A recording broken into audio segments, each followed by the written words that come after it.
Broadcasting live from the Albay PIO News Center, providing you the most exclusive news update from all over the province. This is News at 12. In the local scene, the Albay Provincial Health Office has provided medical services to the 4 local government units that recently launched their Puro Kalusugan initiative. According to Acting Provincial Health Officer Dr. Albay PIO, Puro Kalusugan is an approach aligned with the Department of Health's goal of universal health care by offering a comprehensive range of healthcare services. Dr. Zenith shared that PHO has visited and provided medical services to the 4 LGUs, including the cities of Tabaco and Legazpi, as well as the municipalities of Camalig and Villar. During the Puro Kalusugan launch in Barangay Cagiba in Camalig, 265 residents availed of various healthcare services, including medical 167, dental 39, random blood sugar testing 31, cholesterol testing 19, and electrocardiogram testing with 9 clients. Dr. Zenith emphasized the importance of the LGU's initiative, which aligns with the UHC's mandates following Albay's designation as an integration site in February. Following Albay's UHC integration, the province, particularly its LGUs and barangays, is now focusing on DOH's 8 priority health outcomes, which includes immunization, nutrition, maternal health, water, sanitation, and hygiene, tuberculosis, human immunodeficiency virus and AIDS management and control, road safety, non-communicable disease, especially hypertension and diabetes control, mental health, and cancer preservation and control, as well as hepatitis B management. Dr. Zenith also shared the primary goal of the Puro Kalusugan approach, which is to improve primary healthcare service delivery by directly serving underserved and unserved communities. PHO's provision of healthcare services made available upon the request of the respective local government units or barangays.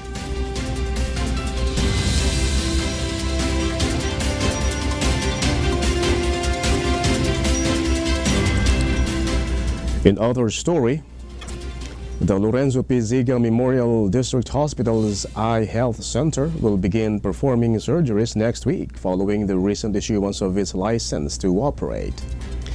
During a courtesy visit on March 26, Acting Albay Provincial Health Officer Dr. Albay PIO discussed the center's upcoming operations with Acting Governor Baby Glenda Ogbungao. Although a specific date for the surgeries has not been set, Dr. Sanders stated that they will begin once the hospital receives the newly procured medicine, which is expected to arrive first week of April. Since its opening last year, the Eye Center has been conducting weekly screenings to identify patients eligible for cataract surgery. Currently, the center has 3 ophthalmologists and over 80 patients awaiting cataract surgeries.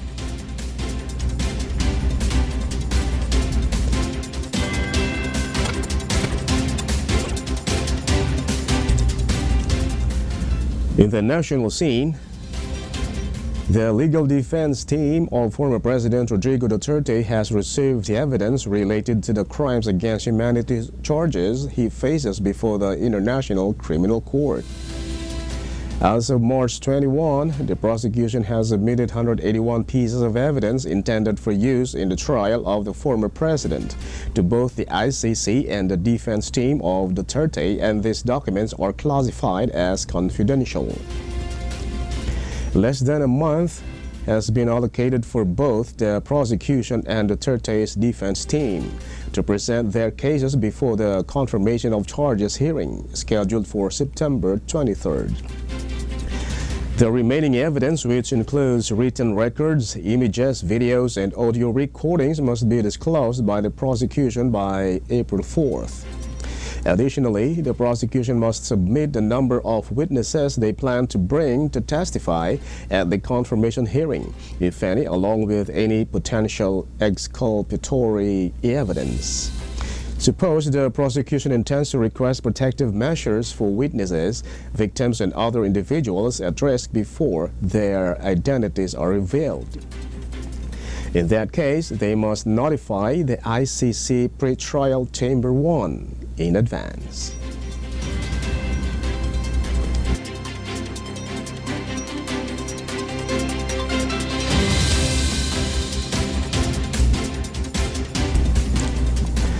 In other story, House Minority Leader and Congressman Marcelino Libanon has been appointed as the lead prosecutor in the impeachment trial of Vice President Sara Duterte.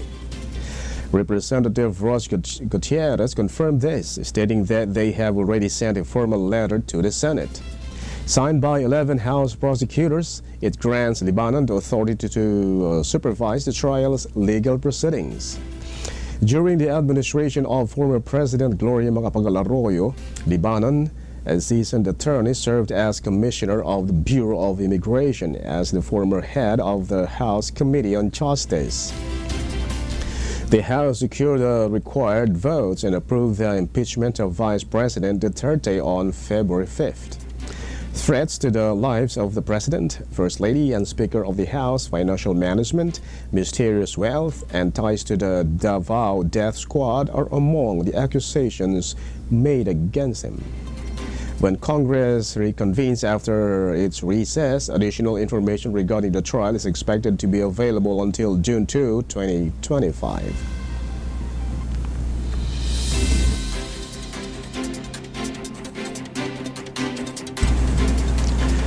In other news, the House Prosecutors Panel convened and organized groups based on the specific articles of impeachment they will address.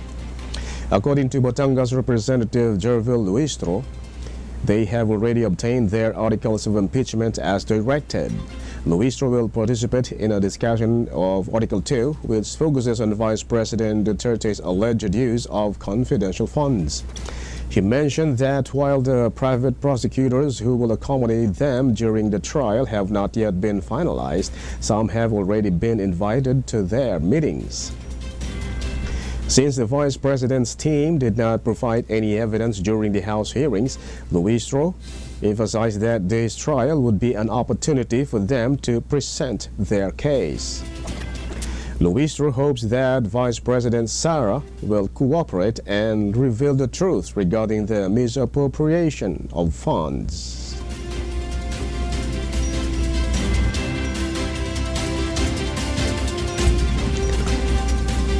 And in the news outside the country, U.S. President Donald Trump's confidence in his national security team remains intact.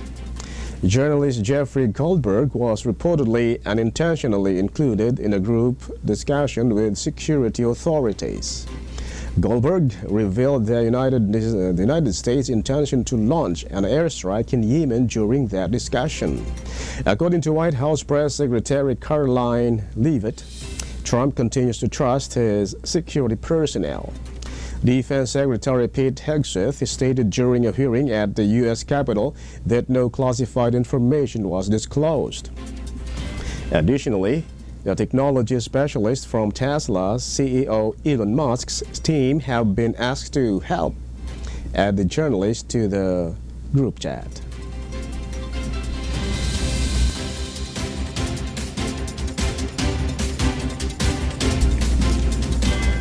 And finally, in the news outside the country, according to the White House, both countries have agreed to ensure safe passage for commercial shipping through the Black Sea and to cease military strikes.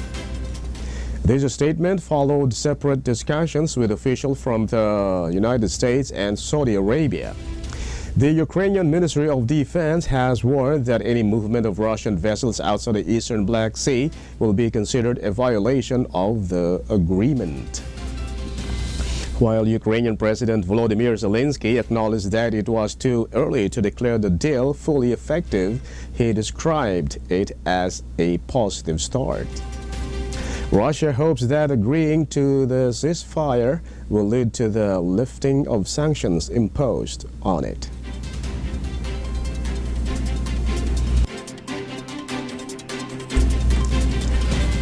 And that's all for the news at 12, March 28, 2025. We'll be back next week for more news updates.